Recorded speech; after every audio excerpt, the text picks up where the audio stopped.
I want to talk about belief, faith, and identity, which I think are all the same.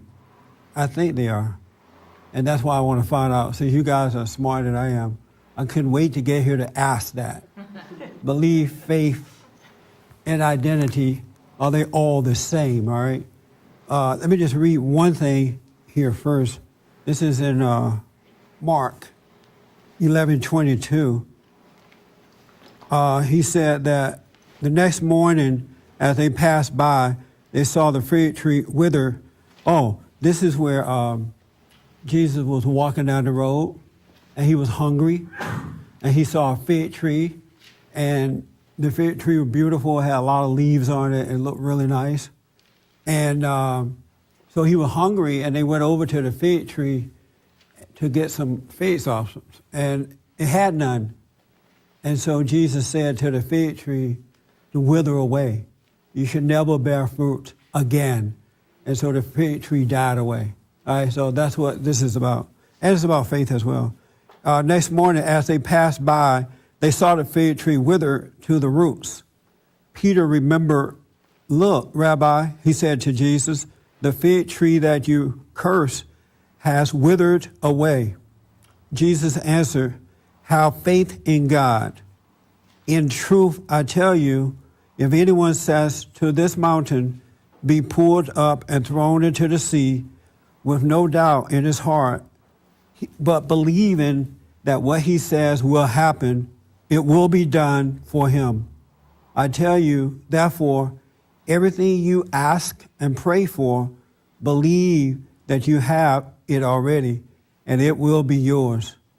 And when you stand in prayer, forgive whatever you have against anybody, so that your Father in heaven may forgive you your so that your Father in heaven may forgive your failings too." And so the point I want to make is to have faith in God. But 90% of the people don't have faith in God. And I think that's what the problem is. It's a lack of faith. And so I wonder, how do you have faith and don't doubt to a point that you can tell a mountain to be removed and it'll be gone? And the mountains can be the issues in your life, the challenges that you face. How do you have that kind of faith? That if you have sickness in your body or whatever, you can tell it to be gone and just be healed. And to me, that is really something else. One thing I've come to realize over the last 20 years, I don't want people to have faith in me. I want people to have faith in what is right. Because even if people have faith in you, they're kind of weird. You ever notice the way they act, the way they think is weird? Because it looks like when they have faith in you, they put you in a position that you can't live up to. Have you noticed that? And then if you don't live up to it, you become an enemy just like that. The moment you disagree with them about something, you become an enemy. If you don't live up to them, I don't even know why an entertainer or anybody would want someone to believe in them. It's too big of a responsibility.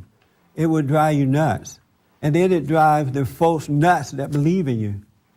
Because I'm telling you, you disagree, you got hell on your hand. You don't live up to, and God forbid that they found out that you made a mistake. It's over. So we got to really examine what we believe in, and so that you can see how you are being controlled. And God tells us to have faith in Him and nothing else, nothing else, nothing else. Have faith and don't doubt. And so my question is, and then I got something else I want to share. Oh, I saw another thing that was so interesting to me. When you have faith in people or in the wrong thing, they can tell you lies and you not even know it. You believe it to be true. I saw a headline report from whomever, and it says, Republicans want to stop minorities from voting. Isn't that amazing? And they may have said blacks, but I'm giving them the benefit of the doubt because it was from a black report. Republicans want to stop blacks or prevent minorities from voting. And then when I'm telling people about this headline, they believe it. They're like, yeah, those old Republicans do want to stop us from voting. They absolutely believe it. You know, how can you believe something like that? But they believe it because their faith is in the people who are giving them the story. Have you noticed that? There was a Jewish minister that I listened to that you're familiar with. And, I did that with him, very much so. Absolutely had him on a pedestal, and I did that with you too. It's not until recently that you finally came off your pedestal. Oh, yeah? You probably got me off. And how were you? Didn't fall too hard. How were you able to take me down off your pedestal? Maybe just being around you more. I think because I'm not around here so much. It's just realizing you're a human, but you have a message. Yes. And it's a beautiful message, and you're following what God's calling you to do. And that's how I see it now. Good. I see you as a vessel. That's right. That's all it is. And when the words that I speak should go in one ear and out the other. All right, yeah, I don't need to move here, and I don't need to be here all the time. That's I can right. hear you on the radio here and there, but I'm appreciative that you follow what he's asking you to do. That's right. We're to be an example for one another, but you're not supposed to believe in that person. You could drop dead tomorrow, and then what happens? That's right. You go find another person to put on a pedestal. Well, yeah, exactly. Yeah. That's not good. That's not healthy. But how does something like that happen, though, where you can believe in something or something? I remember, and you heard me say this before, I used to date a lot, right? And I would get so into the woman that I would believe in her. And when I would lose her, my soul would be lost. And in order for me to get my life back, I would have to hurry up and get another woman, because that's where my belief was. Well, But I didn't know how my belief got there. I know now, but I didn't know then. And no one was around to help me to understand how I was believing in these kind of things. And I didn't know it. I just did not know it. right now, I look at my life. I go through these darn things, up and down, and I wish I wouldn't, but I'm human, and I do. And so I do listen to you, and I listen to others, and I pray, etc. But yet, like you said, that faith of moving the mountain, I don't have that faith to move a mountain, but I have the faith that eventually, when I'm down here, it's going to pass. I believe that it will pass because Right. I want it to pass, and it's what He wants for me.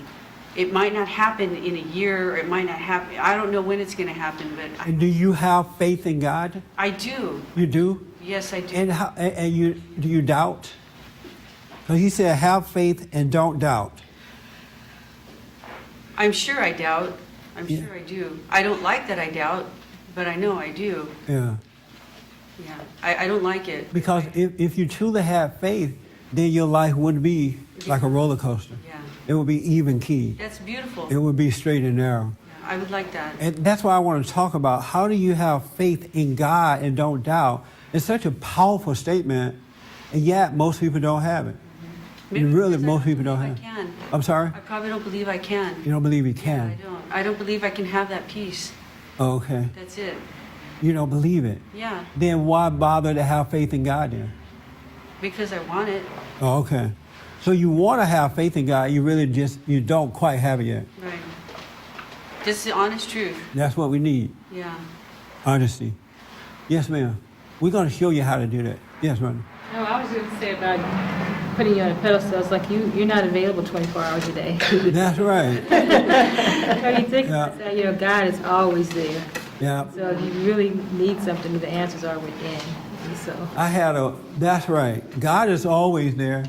And then that's another thing. If a person have faith in me, and then a situation comes along and I'm not around, they'll blame me for not being there to answer the question to help them get out of the situation. Right. Have you noticed that? Yes. Don't put me there. Because I don't want to be around all the time. I got things to do. I got my own life. Right.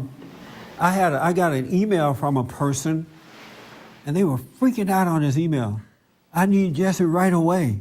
I need Jesse. Have him call me. And they were out of the country, apparently. I'm out of the country. I need him right away. I need help. I read this email. I deleted the email. That is too much for me. I don't want that. I want them to have faith in God. Because God going to be wherever you are. Just is not going to be there, you know? And it's like a lot of men say that they have faith in their woman. Well, what happens when they come home one day and she's mad and they need her? You know, that faith is out of the window. We got to have faith in God in order to be free. How do people put their faith in someone else? And you have done that before. Anybody else have done that? Had faith in the person? Oh, good. How did you do that, Ernest? I got a question. Can you define that? When you say faith, define what you mean by faith. Is it like you say when you put a person on a pedestal or whatever? You say you used to date a lot. So when you broke up and you felt like you were empty, is that putting faith in another person? Would that be an example of doing that? I want to wait before I answer. Okay. I want to do a little fellowshipping. Okay. Just to see what the people know for themselves. Right, okay. Because if I answer that yes or no, Okay. then people repeat I me. just thought it would help me answer. No, you need to know yourself. Okay. So pose the question again. You ever have faith in another person Yeah, I think. and you put them on a pedestal and all that? Yeah. Good. And how did you do it? How did I do it? How did you do it?